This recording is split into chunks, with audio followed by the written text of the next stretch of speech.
Good evening, everyone. Maxime Bernier is tweeting about the election results, and he says, quote, "My assessment of yesterday's by-election results, disappointing in York, Simcoe, and Outremont, where we were expecting more. Great results in Burnaby South with 11%. Combined vote of 5.6 in 3 ridings reflects our support nationally.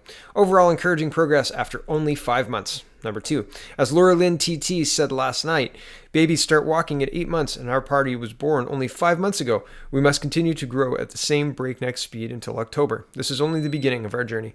We're in it for the long haul. Number 3, we are addressing crucial issues that other parties won't touch. We have the clearest principles and the best platform. There is no alternative. Canada needs us.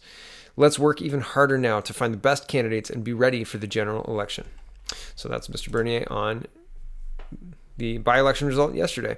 And here he is in the House asking a question and is answered by Mr. Ahmed Hassan. We will listen to Mr. Hassan's answer only as long as it takes for him to insult us. As soon as he's insulting to Mr. Bernier, I'll stop it. Okay, spoiler alert. I'm going to stop it after the first sentence because he calls Bernier a conspiracy theorist, and the rest is all just talking points. But the link will be in the description, so if you want to listen to the whole thing, you're welcome to. Okay, here we go. Bernier says, quote, "Question period. Should Canada be a post-nation subdivision of the UN or a sovereign nation deciding its own future?" Here we go. In 2010, the MP for Papineau gave his support to a campaign for the establishment of a United Nations Parliament that would have power to adopt binding regulations on Canada. His government has been imposing UN recommendations on Canada on issues such as climate change and migrations. Is this government planning to turn our country into a post-national subdivision of the UN? Or is it going to stand up for Canada as a sovereign nation deciding its own future? Order. Order. The Honourable Minister of Immigration. I think on this side of the House, we don't believe in conspiracy theories. We go with facts. Facts. Massage facts to back up your crazy, kooky ideas of bringing a whole bunch more people in to solve our problems. I'm not sure how lack of jobs is helped by bringing more people in, or no pipelines being built is helped by bringing more people in, but that seems to be the Liberal kind of idea. Their only idea. Mr. Bernier continues his UN trashing, and I love it. And he says, quote, "The UN did not like having to deal with opposition to its global compact for migration. So now it's launching a, quote, global push against hate speech to censor dissenting voices, supervised by its Human Rights Council full of dictators. What a joke." And this is a link to the UN chief launches global push against hate speech, Europe News.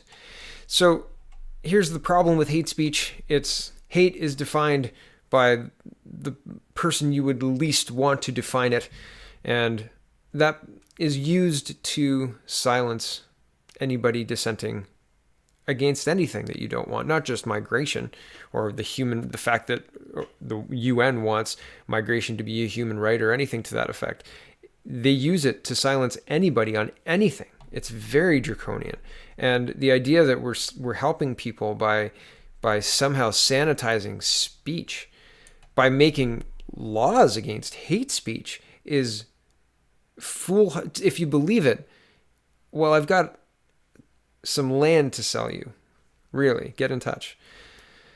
It's folly. It doesn't actually work. It doesn't protect anybody. In fact, it makes us all weaker. It makes us all less safe. So this whole UN push is nothing but a push to silence anyone who disagrees with the UN. So I hope we have some sanity in Ottawa come October. But after yesterday's by-election, well, I'm crossing my fingers and my toes now. Here's the CBC reporting that Jody Wilson-Raybould will testify on Wednesday. Quote, "Wilson-Raybould to testify at committee probing SNC-Lavalin affair Wednesday." Jody Wilson-Raybould has agreed to testify at the Commons Justice Committee probing the SNC-Lavalin affair Wednesday afternoon after obtaining a broad waiver that allows her to disclose details of her conversations with government officials about the prosecution of Montreal-based global engineering and construction company. The former Justice Minister and Attorney General has been granted an extended, uninterrupted 30-minute period to deliver an opening statement to the committee. Prime Minister Justin Trudeau said today he's pleased that Wilson-Raybould will be able to, quote, share her perspectives on the SNC-Lavalin affair. And here he is right there. We're not going to listen to him because I don't want to throw up in my mouth anymore at all. Okay, back to the article. An order in council, OIC, posted online Monday, waived cabinet confidence and solicitor-client privilege for Wilson-Raybould in her conversations with the Justice Committee and the Ethics Commissioner. The waiver does not cover communications between Wilson-Raybould and the Director of Public Prosecutions, a limit imposed to uphold the integrity of any criminal or civil proceedings, according to the text of the order. Justice Minister and Attorney General David Lametti said the order achieves two objectives. Quote, what we're doing is establishing a process that's fair and open and allows transparency but still protects the very principles that we want to protect in the legal system, as well as not interfering with ongoing litigation, he said. So I'm going to leave it here for this article, but I want to explain as well that what the Liberals did is, first, in 2018, they changed the criminal code using a budget bill. And then they kicked the can down the road. They allowed SNC-Lavalin to defer their prosecution a little bit so they could access that tool. And then when the public prosecutor said, no, you don't qualify for use of this deferred prosecution agreement, different than the deferral I was just talking about, the deferred prosecution agreement allows them to agree they did something wrong, pay a fine, and then get away with things like money laundering and bribery and stuff. And so when the prosecutor said, no, you guys don't qualify for the DPA, Deferred Prosecution Agreement, then Justin Trudeau had meetings with Jody Wilson-Raybould, his then Attorney General, and said, we should probably change that. You should probably intervene. Allegedly. No, not even allegedly at this point. There's whiffs that there was pressure put on Miss Wilson-Raybould by Justin Trudeau and his inner circle, his Prime Minister's office, the PMO, and the Privy Council as well. So with all of that pressure, Jody Wilson-Raybould still said no. She said no. And then they fired her and they put Mr. Lametti in instead. And now SNC-Lavalin is appealing. They're having justice look again to see if they can access this tool instead of having to, go to trial and lose the ability to bid on government contracts for 10 years. So that's what's at stake. So I think it's very interesting that the jobs, and Justin Trudeau said it was at 9,000. I had somebody say that it was closer to 3,400 Canadian jobs. But it seems like there's more to this story. So I'm interested to see what Ms. Wilson-Raybould says to the committee. She's got 30 minutes of uninterrupted time, and that's a long time, and that's a lot of story to tell. And so who knows? I mean, she knows what she's going to say. So it's going to be interesting to find out what gets, I don't know if it's a public hearing or if it's going to be broadcast or anything to that effect. I'm not sure yet. I'm going to look into that after this.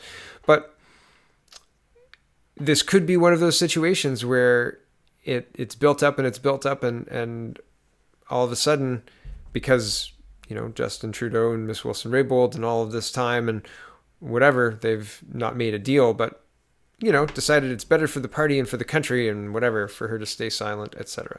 So it could be a big nothing burger, or it could be explosive testimony, and we're not going to know until tomorrow. So interesting, but they've waived the confidentiality and solicitor-client privilege, cabinet confidence, and so yeah, it's interesting.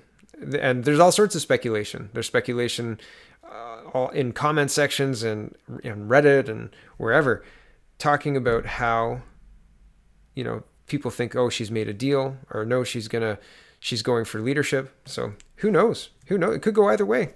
Or the big third option, absolutely nothing else happens. Nothing happens. And Teflon hair Justin Trudeau in the socks gets to waltz into October saying, see, scandal free. I don't know. Could be. So here's the last little bit I'll leave you with, and it's more visual than anything else. I still don't understand how the Liberals have 33%. This is incredible. I just don't understand who's voting for these people. Who's voting for these crazy kooks, these radical, insane globalists. 35% for the Conservatives, 33% for the Liberals, 14% for the NDP, 7.4% for the Green, which seems higher. are they all of a sudden on a surge? I'm not sure I understand why that's increased, and the PPC holding steady at 2.5. So interesting. Interesting times we live in, and I am very excited to see what the testimony holds tomorrow from Jody Wilson-Raybould. Thanks for watching, everybody. Have a wonderful evening.